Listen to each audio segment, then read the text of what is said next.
Hi കൂട്ടുകാരെ, എൻ്റെ മറ്റൊരു വീഡിയോയിലേക്ക് സ്വാഗതം. എല്ലാവരും സുഖമായിട്ടിരിക്കുന്നുവെന്ന് കരുതുന്നു. ഇന്ന് ഞാൻ വന്നിരിക്കുന്നത് വളരെ സ്വാദിഷ്ടവും വളരെ എളുപ്പത്തിൽ തയ്യാറാക്കാൻ പറ്റിയ നല്ല കുറുകിയ ചാറോടുകൂടിയുള്ളൊരു ചിക്കൻ കറിയുടെ റെസിപ്പിയുമായിട്ടാണ്. നിങ്ങളെല്ലാവരും ട്രൈ ചെയ്ത് നോക്കണം. വീഡിയോ ഇഷ്ടപ്പെടുകയാണെങ്കിൽ ലൈക്ക് ചെയ്യാനും ഷെയർ ചെയ്യാനും സബ്സ്ക്രൈബ് ചെയ്യാനും മറക്കരുതേ. സബ്സ്ക്രൈബ് ചെയ്യുമ്പോൾ സൈഡിൽ കാണുന്ന ബെല്ലൈക്കൻ കൂടി എനേബിൾ ചെയ്താൽ ഞാനിടുന്ന വീഡിയോസിൻ്റെ നോട്ടിഫിക്കേഷൻ നിങ്ങൾക്ക് വരുന്നതായിരിക്കും. ഇനി നമുക്കിത് എങ്ങനെ തയ്യാറാക്കാമെന്ന് നോക്കാം. ഞാനിവിടെ 1 കിലോ ചിക്കൻ നന്നായിട്ട് കഴുകി വൃത്തിയാക്കി തോരാനായിട്ട് വെച്ചിട്ടുണ്ട്.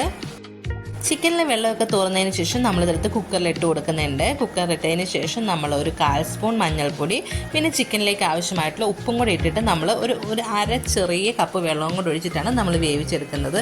എത്ര വെള്ളം നമ്മുടെ ചിക്കനിൽ തോരാൻ വെച്ചാലും വെന്ത് വരുമ്പോൾ കുറച്ച് വെള്ളം ചിക്കനിൽ നിന്ന് ഇറങ്ങുന്നതായിരിക്കും.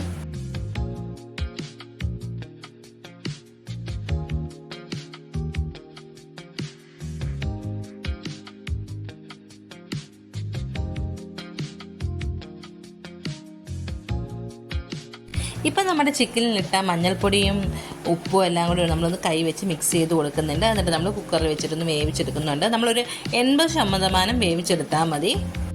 ഞാനിവിടെ കുക്കറിൽ ഒരു വിസിൽ മാത്രമേ ഞാൻ അടുപ്പിക്കുന്നുള്ളൂ. അതിനുശേഷം നമ്മൾ ഫ്ലെയിമൊക്കെ ഓഫ് ആക്കുന്നുണ്ട്. ഇനി കുക്കറിൽ ആ ആവിയിൽ കിടന്നിട്ട് നമ്മുടെ ചിക്കൻ ഒന്ന് നന്നായിട്ട് വെന്തൊക്കെ വരട്ടെ. ആ സമയത്ത് നമ്മളിവിടെ 2 തക്കാളി, അതുപോലെ ഒരു കുടം വെളുത്തുള്ളി, 2 കഷ്ണം ഇഞ്ചി, ഒരു 6 പച്ചമുളക് എല്ലാം എടുത്തിട്ട്, ഒരു 3 സവോള എല്ലാം എടുത്തിട്ട് നമ്മളിവിടെ വൃത്തിയാക്കി വെച്ചിട്ടുണ്ട്. ഇനി ഇതെല്ലാം നമുക്കൊന്ന് അരിഞ്ഞെടുക്കണം. നമ്മൾ ഇഞ്ചി, വെളുത്തുള്ളി, പച്ചമുളക് നമ്മൾ ചതച്ചാണ് എടുക്കുന്നത്, ഒരു മിക്സിയുടെ ജാറിലിട്ടിട്ട്. നിങ്ങളെല്ലാവരും ഒരു പ്രാവശ്യമെങ്കിലും ഒന്ന് ട്രൈ ചെയ്ത് നോക്കണം. വളരെ സ്വാദിഷ്ടമായിട്ടുള്ളൊരു ചിക്കൻ കറിയാണ്. ഇപ്പോൾ നമ്മൾ ഇഞ്ചി, വെളുത്തുള്ളി, പച്ചമുളക് ചതച്ചതൊക്കെ ഇവിടെ വെച്ച്, പിന്നെ നമ്മൾ സവോളയും തക്കാളിയും എല്ലാം അരിഞ്ഞു വെച്ചിട്ടുണ്ട്. നമ്മളിവിടെ ഒരു പിടി കറിവേപ്പിലയും കൂടി എടുത്തിട്ടുണ്ട്. കറിവേപ്പില ഈ കറിയിൽ ഉറപ്പായിട്ടും ചേർക്കണം. മല്ലിയില ഉണ്ടെങ്കിൽ മല്ലിയിലയും ചേർക്കാൻ മറക്കരുത്. എൻ്റെ കയ്യിൽ മല്ലിയില ഇല്ലാത്തതുകൊണ്ടാണ് ഞാൻ മല്ലിയില ചേർക്കാതിരുന്നത്. അപ്പോഴത്തേക്കും നമ്മുടെ ചിക്കനൊരു 80% നല്ല വെന്തൊക്കെ വന്നിട്ടുണ്ട്. ഇനി നമുക്ക് ഇതെങ്ങനെ തയ്യാറാക്കാമെന്ന് നോക്കാം. ഞാനിവിടെ ഒരു പാൻ വെച്ച് കൊടുത്തിട്ടുണ്ട്. അതിലേക്ക് നമ്മൾ വെളിച്ചെണ്ണ ചേർത്ത് കൊടുക്കുന്നുണ്ട്. വെളിച്ചെണ്ണയായിരിക്കും ഈ കറിക്ക് നല്ല സ്വാദ് കിട്ടാൻ കൂടുതലും നല്ലത്. നമ്മളിവിടെ ഒരു 2 സ്പൂൺ വെളിച്ചെണ്ണ ചേർത്ത് കൊടുക്കുന്നുണ്ട്. നമ്മൾ ഒത്തിരി എണ്ണയൊന്നും ചേർത്ത് കൊടുക്കുന്നില്ല. എന്നിട്ട് നമ്മൾ എടുത്ത് വെച്ചിരിക്കുന്ന കറിവേപ്പിലൊക്കെ ഇട്ട് കൊടുത്ത് നന്നായിട്ടൊന്ന് മൂത്ത് വരുന്ന സമയത്ത് നമ്മൾ ചതച്ച് വെച്ചിരിക്കുന്ന ഇഞ്ചി, വെളുത്തുള്ളി, പച്ചമുളക് ആ ചതച്ചതിട്ട് നന്നായിട്ട് അതിൻ്റെ പച്ചമണം മാറുന്ന വരെ നമ്മൾ ഇതിലിട്ടൊന്ന് വഴറ്റിയെടുക്കുന്നുണ്ട്.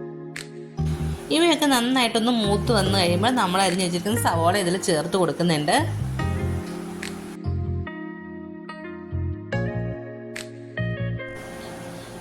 ഈ സവോള നന്നായിട്ടൊന്ന് മിക്സ് ചെയ്ത് കൊടുത്തതിന് ശേഷം നമ്മളിതിലേക്ക് ഉപ്പ് ചേർത്ത് കൊടുക്കുന്നുണ്ട്. നമ്മൾ ഈ സവോളയ്ക്കും തക്കാളിക്കും ആവശ്യമായിട്ടുള്ള ഉപ്പ് മാത്രമേ നമ്മളിതിൽ ചേർത്ത് കൊടുക്കുന്നുള്ളൂ.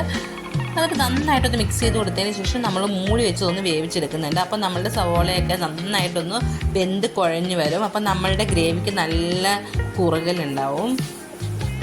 അപ്പം നമ്മൾ സവോള നന്നായിട്ട് വഴറ്റിയതിന് ശേഷം നമ്മളൊന്ന് മൂടി വെച്ച് വേവിക്കുന്നുണ്ട്. ഒരു 2 മിനിറ്റിന് ശേഷം തുറന്ന് നോക്കിയപ്പോൾ നമ്മളുടെ സവോളയൊക്കെ നന്നായിട്ട് മൂത്ത് വെന്ത് വന്നിട്ടുണ്ട്. ഇനി നമ്മളിതിലേക്ക് ചേർക്കാൻ പോകുന്നത് മസാലപ്പൊടികളാണ്. ഇനി നമുക്കിതിലേക്ക് പൊടികൾ ചേർത്ത് കൊടുക്കാം. ഞാനിവിടെ 1/4 സ്പൂൺ മഞ്ഞൾപ്പൊടി ചേർത്ത് കൊടുക്കുന്നുണ്ട്. ആദ്യം നമ്മൾ ചിക്കൻ വേവിക്കുന്ന സമയത്ത് 1/4 സ്പൂൺ മഞ്ഞൾപ്പൊടി ഇട്ട് കൊടുത്തിട്ടാണ് വേവിച്ചിരിക്കുന്നത്. പിന്നെ നമ്മളിവിടെ ഒരു 2.5 സ്പൂൺ മുളക് പൊടി ചേർത്ത് കൊടുക്കുന്നുണ്ട്. ഇത് കാശ്മീരി ചില്ലി പൗഡറും സാദാ ചില്ലി പൗഡറും കൂടെ ചേർന്നതാണ്. അപ്പം നമ്മുടെ എരിവിനനുസരിച്ച് നമുക്ക് പൊടിയുടെ അളവുകളൊക്കെ കൂട്ടുകയും കുറയ്ക്കുകയും ഒക്കെ ചെയ്യാം. പിന്നെ നമ്മളിവിടെ 2.5 സ്പൂണ് മല്ലിപ്പൊടി ചേർത്ത് കൊടുക്കുന്നുണ്ട്. പിന്നെ നമ്മളിതിലേക്ക് ഒരു 1/4 സ്പൂൺ ഗരം മസാല പൗഡർ ചേർത്ത് കൊടുക്കുന്നുണ്ട്. ഒരു 1.5 സ്പൂൺ ചിക്കൻ മസാല പൗഡർ ചേർത്ത് കൊടുക്കുന്നുണ്ട്. വേണമെങ്കിൽ നമുക്ക് കുറച്ച് കുരുമുളക് പൊടിയും കൂടെ ചേർത്ത് കൊടുക്കാവുന്നതാണ്. നിങ്ങളെല്ലാവരും ഒരു പ്രാവശ്യമെങ്കിലും ഇതുപോലെ ഒന്ന് ട്രൈ ചെയ്ത് നോക്കണം. അപ്പത്തിൻ്റെ കൂടെയും ചോറിൻ്റെ കൂടെയും എന്തിൻ്റെ കൂടെ കഴിക്കാനും വളരെ സ്വാദിഷ്ടമായിട്ടുള്ളൊരു ചിക്കൻ കറിയാണിത്. നമുക്ക് നല്ല കുറുകിയ ഗ്രേവിയോട് കൂടി എടുക്കണമെങ്കിൽ നമ്മൾ കുറേ ചാറ് വെക്കാതിരുന്നാൽ മതി. ഇനി നമ്മളുടെ പൊടികളുടെ പച്ചമണം മാറുന്ന വരെ നന്നായിട്ട് വഴറ്റി കൊടുക്കാം. ചെറിയ തീയിലിട്ട് ഒരു 5 മിനിറ്റ് നേരം നന്നായിട്ടൊന്ന് വഴറ്റി കൊടുക്കണം. അപ്പം നമ്മുടെ പൊടിയുടെ പച്ചമണമൊക്കെ മാറും. അതിന് ശേഷമാണ് നമ്മളിവിടെ തക്കാളി ചേർത്ത് കൊടുക്കാൻ വേണ്ടി പോകുന്നത്. അപ്പോൾ നമ്മളുടെ പൊടികളുടെ പച്ചമണമൊക്കെ മാറിയതിന് ശേഷം നമ്മളിതിൽ തക്കാളി ഇട്ട് കൊടുക്കുന്നുണ്ട്. തക്കാളി ഇട്ടതിന് ശേഷം നമ്മൾ മൂടി വെച്ചൊന്ന് വേവിച്ചെടുക്കുന്നുണ്ട്. ആദ്യം ഞാൻ മുകളിൽ തക്കാളി ഇട്ടതിന് ശേഷം മിക്സ് ചെയ്യാതെ ഞാനൊന്ന് വേവിച്ചെടുക്കുന്നത്. അപ്പോഴത്തേക്കും നമ്മൾ തക്കാളിയിലെ വെള്ളമൊക്കെ താഴേക്ക് ഇറങ്ങും. അപ്പോൾ മൂടി വെച്ച് 2 മിനിറ്റ് നമ്മളൊന്ന് വേവിച്ചെടുക്കുന്നുണ്ട്. ചെറിയ തീയിൽ വെച്ചിട്ട് വേണം നമ്മളിതൊന്ന് വേവിച്ചെടുക്കാൻ വേണ്ടിയിട്ട്. അപ്പോൾ 2 മിനിറ്റിന് ശേഷം നമ്മളുടെ തക്കാളിയൊക്കെ ചെറിയ രീതിയിലൊന്ന് വെന്ത് വന്നിട്ടുണ്ട്. ഇനി നമ്മൾ നന്നായിട്ടൊന്ന് മിക്സ് ചെയ്തിട്ട് വീണ്ടും ഒന്നും കൂടെ മൂടി വെച്ച് വേവിക്കുന്നുണ്ട്.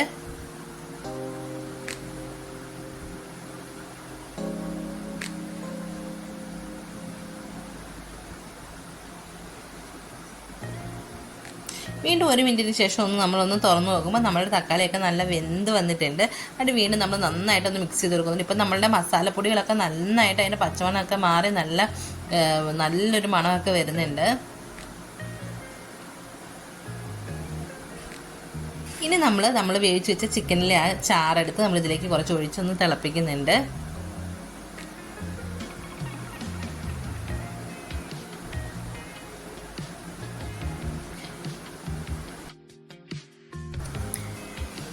പിന്നെ നമ്മുടെ ഗ്രേവിയൊക്കെ ഒന്ന് തിളച്ച് വരുന്ന സമയത്ത് നമ്മളിതിലേക്ക് കുറച്ച് ഉപ്പും കൂടെ ചേർത്ത് കൊടുക്കുന്നുണ്ട്. ഇതിനകത്ത് ഇത്തിരി ഉപ്പ് കുറവുണ്ടായിരുന്നു, അതുകൊണ്ടാണ് ഞാൻ ഈ സമയത്ത് കുറച്ച് ഉപ്പും കൂടെ ചേർത്ത് കൊടുത്തിരിക്കുന്നത്.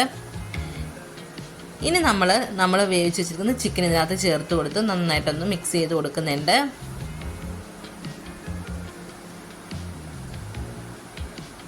ഫ്രൈഡ് റൈസിൻ്റെ കൂടെ പാലപ്പത്തിൻ്റെ കൂടെയൊക്കെ ഭയങ്കര ടേസ്റ്റ് ആയിരിക്കും ഈ ചിക്കൻ കറി കൂട്ടി കഴിക്കാൻ വേണ്ടിയിട്ട്. നമ്മൾ വേവിച്ച് വെച്ചിരിക്കുന്ന ചിക്കനൊക്കെ ചേർത്ത് കൊടുത്തിട്ടുണ്ട്. ഒരു 5 മിനിറ്റും കൂടി ഇതൊന്ന് മൂടി വെച്ചൊന്ന് വേവിച്ചെടുത്താൽ നമ്മളുടെ ചിക്കൻ കറിയൊക്കെ റെഡിയാവും.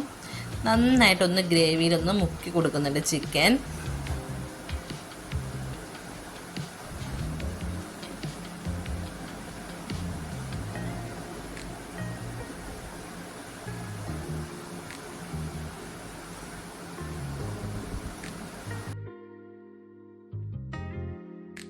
ഇനി നമുക്കിത് ഒരു 5 മിനിറ്റ് നേരം ഒന്ന് മൂടി വെച്ച് വേവിച്ചെടുക്കാം. ഇപ്പം നമ്മുടെ ചിക്കനിലൊക്കെ നമ്മുടെ മസാലകളൊക്കെ നന്നായിട്ട് പിടിച്ചിട്ടുണ്ട്. അപ്പം നിങ്ങൾക്ക് എല്ലാവർക്കും എൻ്റെ ഈ ചെറിയ റെസിപ്പി ഇഷ്ടമായെന്ന് കരുതുന്നു. നിങ്ങൾക്ക് എൻ്റെ വീഡിയോ ഇഷ്ടമാവുകയാണെങ്കിൽ സബ്സ്ക്രൈബ് ചെയ്യാൻ മറക്കരുതേ. Thanks for watching.